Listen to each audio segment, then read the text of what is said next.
Today, as usual, I am making myself a little bit busy.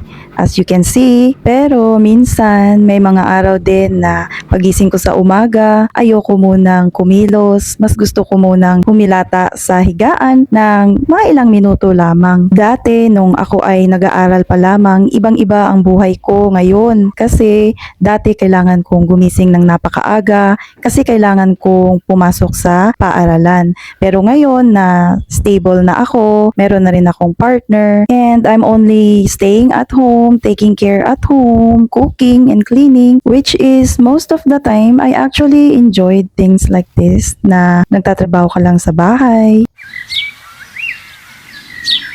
Life is beautiful, and at the same time, I can say its combination with pain. It is actually balance, and for me, that's how the beauty of life is. Sa mga younger generations na nanonood ng aking video, all I can say is while you can do things right now in your age, if you can, just do it. Kasi nga, sabi nila dun sa movie na napanood ko, there is no rewind in real life. But of course, be careful and be mindful of the things that you're going to do.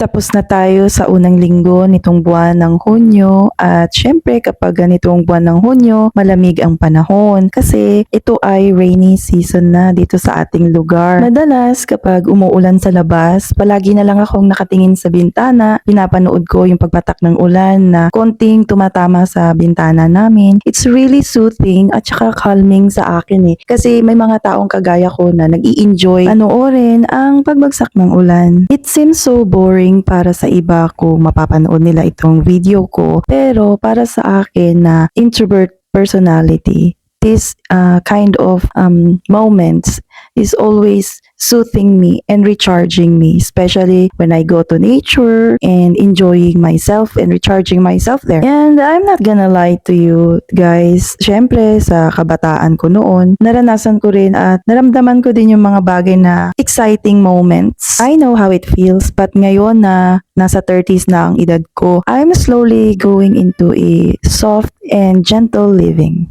Samahan niyo akong maghanda nitong mga prawns na lulutuin ko ngayong araw. Napakarami talagang dapat gawin kapag magluluto nitong prawns kasi napakamasaya nung papakainin ko nito, guys. At saka isa na rin, masarap din kasi kainin yung pagkain na kung alam mo na ikaw yung nag-prepare, ikaw yung nagluto, alam mo kung anong mga pinaglalagay mo sa mga pagkain na kakainin mo, 'di ba? Dagdag comfort na rin yon. Kaya nga, mas mabuti talaga na home cooking. It's always the best kapag magluluto ka ng pagkain nyo sa bahay. Pero, kung wala ka naman ding, kung busy ka everyday, may mga trabaho ka din na kailangan mong asikasuhin una, okay lang din yung mga takeouts na pagkain. It's very, yung comfortable na rin sa pamilya, di ba? I always remember yung mga kasabihan na naririnig ko dati sa radyo. Example, yung sinabi ni, nakalimutan ko yung pangalan niya, pero sinabi niya doon na sa murang edad niya pa daw kasi, nakita niya na kung gaano kahirap ang buhay kasama ng mga pamilya niya. Kaya pinagsikapan niya na makatapos ng pag-aaral. Nang sa ganun maganda ang kanyang trabaho at makain niya yung mga masasarap na pagkain na nakikita niya sa mga kapitbahay nila or sa mga pamilya na kaya namang maka-afford ng mga masasarap na pagkain. At ayun nga, nakapagtapos siya ng pag-aaral niya, nabibili niya na lahat at nakakain niya na lahat ng pagkain na gusto niya. Kaso nga lang, dumating siya sa point na